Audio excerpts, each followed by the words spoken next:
Hi, I'm Otto Penzler. I'm at the Mysterious Bookshop in Tribeca for our weekly talk about books and authors and collecting. Today, we're going to talk about John Creasey, a name that may not resonate for everyone, but it's kind of interesting to think about somebody who has written more than 600 books. 600 books. He could write a book in 6 to 9 days. He had a typewriter that added 3 keys so that he could type faster. And the keys were a combination of letters. So like a TH was a key. And I'm making that up, but I don't know if that was one of the letters that he added, one of the keys that he added. But he worked as a grocery clerk and worked in a factory when he was trying to start a career as a writer. And the famous number that has been repeated several times, he collected 743 rejection slips before he sold his first book. He was so fast and so prolific that he couldn't have one publisher. He had to have numerous publishers, and he wrote under a wide variety of pseudonyms. The early books were published pseudonymously, and then as he became more and more and more popular and successful, the books were being published as John Creasey writing as Gordon Ash, John Creasey writing as Anthony Morton, and so on. And he wrote Standalones, but he also wrote westerns, he wrote romance novels. He wrote 14 romance novels using his wife's name as the pseudonym on the book. He wrote science fiction. He wrote across a wide range of subjects, but mostly it was the crime fiction, the mystery fiction. He had an affection for crooks. And among his most famous characters is the Baron. Here's an American edition of the Baron, some British without dust jacket, and I'll just go into these a little bit more. I'm just showing them to you at the moment, and then British editions with dust jackets. The Baron was a former jewel thief who then became an antiques dealer and amateur detective. Now, I think the Baron series mostly were published by Hodder and Stoughton in England, and the later books, Hodder and Stoughton in the teens and 20s was not very good about identifying first editions, but in this era, in the 40s, 50s, 60s, 70s. There they are, and then you can see on the title page, it's on the copyright page that it's clear. Now this is a fun. These books generally were read to death, and most of the books that are here are reading copies. But when they're really sharp like this, because they're so prolific, you can collect John Creasey for very little money. This is a fine copy in a fine dust jacket of a British first edition, and it's $20. For readers, these are all Hodder and Stoughton. I'll show you the same thing. Where on the copyright page it shows first published with the date, with no information about reprints and so on. And these without dust jacket, even though they're first editions, they're $10. So for reading copies, and mostly he's out of print, certainly in America. So here's another first edition in dust jacket, British first edition in dust jacket. But it's got a faded spine, so it's only $15. And again, the copyright page, they showed a variety of things on the copyright page, ways of telling first edition. Mostly the key is that they would show a reprint.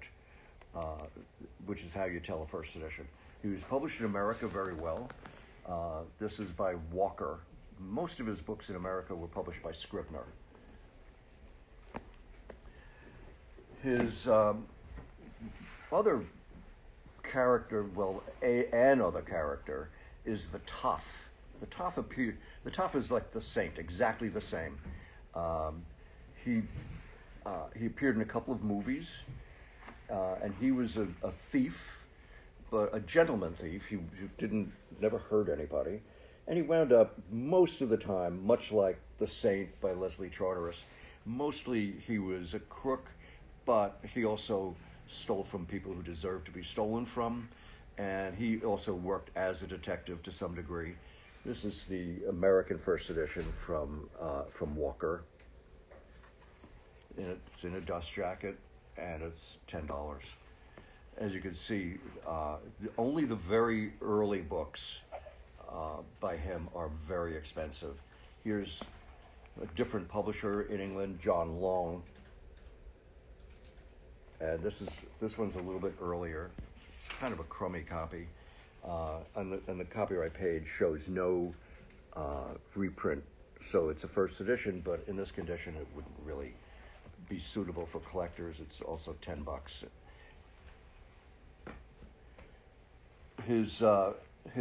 There were 55 novels written about the Toff, by the way, 55. His best books and his most successful, I don't have any copies to show you. They were published as under the pseudonym J.J. Marrick, and they were about Gideon of Scotland Yard. And there was a wonderful movie with Jack Hawkins playing Gideon, and he won an Edgar for one of the Gideon novels. So those are the best books in the series under that by that writer, by John Creasey, but I don't have any to show you. Sorry. Those they always sell because they're very, very good. I don't say that about too many of these books about how good they are. They're fun to read and fun to collect if you're a masochist, because trying to collect 600 books in really nice condition when these were read to pieces is really a challenge. He liked, and his favorite character, Creasey's favorite character, was Superintendent West of Scotland Yard. He was also known as Handsome West, because for obvious reasons. And the most interesting of those books, as far as I'm concerned, is this bibliomystery, The Theft of Magna Carta. This is Scribner's. As I said, many of his books were published by Scribner's.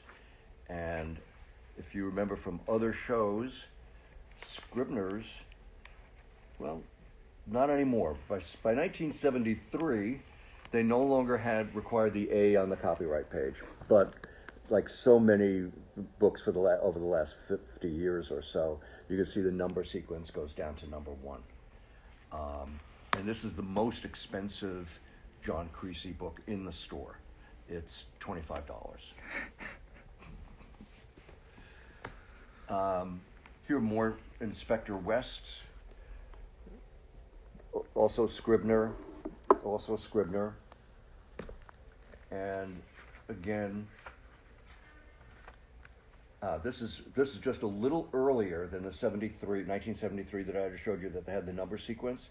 This is 1969, when Scribner still required the A on the copyright page to identify it as a first edition. And here's a really sharp copy. This is probably the best copy in the store. This is a British first in dust jacket, and I was wrong. It's not Magna Carta. Theft of Magna Carta is not the most expensive at $25. This is a perfect copy in dust jacket of the British first, and it's $35. Big bucks. This is Hodder and Stoughton. Again, it'll show on the copyright page first printed with no information about a reprint. So that's how you can tell. But it's a perfect copy in jacket, they're hard to find. And you look at all of these books, and very few of them are in perfect condition. Who else do we have? Here's John Creasey writing as Gordon Ash. And now I think this is Holt in America, who is published by a variety of publishers, and this is one. This series, I'll show you. Walker shows first edition. Says first edition on the copyright page. This series is when I used to read a lot of John Creasey when I just wanted to read something really fast and not even think about it. I love the Toff series. I love the Baron, but I also love this. This is Inspector Dawlish. Is it inspector or commissioner? Something Dawlish, who runs an organization within Scotland Yard, director of the International Crime Haters organization, which tells you exactly who they are. They sometimes would solve crimes in a way that was not necessarily approved of by the Yard. These are all Holt, Reinhardt, and Winston, and they all, as I showed you on the first one, same with this one, shows first edition on the copyright page. I don't have any British firsts, just these four, and $7.50. Yeah, they're not perfect copies. So this show today is a lot less about collecting than it is about reading, if you hadn't figured that out already. Here's a series. These are actually pretty early. The Dawn of Darkness. This is Dr. Palfrey, and they are an espionage organization. It doesn't have a date, but I'm going to say it's probably from the late 40s. This is who's the American publisher here? Oh, this is another Walker. There were so many books that he went from publisher to publisher, but Scribner still did the most. But Walker always says first published in the United States or first published, and they don't, if there were a reprint, if there were a second printing, and some of these books did have second printings, it would say so on the title page. The Dr. Palfrey are espionage, international espionage thrillers. Who else have we got? Kyle Hunt, John Creasey writing as Kyle Hunt. This American publisher is World, and World, as I recall, always said first edition on the copyright page. Let me take a look, and indeed it does. It says first American edition on the copyright page. This is how you can tell World first editions. And Kyle Hunt, who was his character? Dr. Cellini. There are probably about 20 or 25 books in this series. He was a doctor and a detective in all of the books.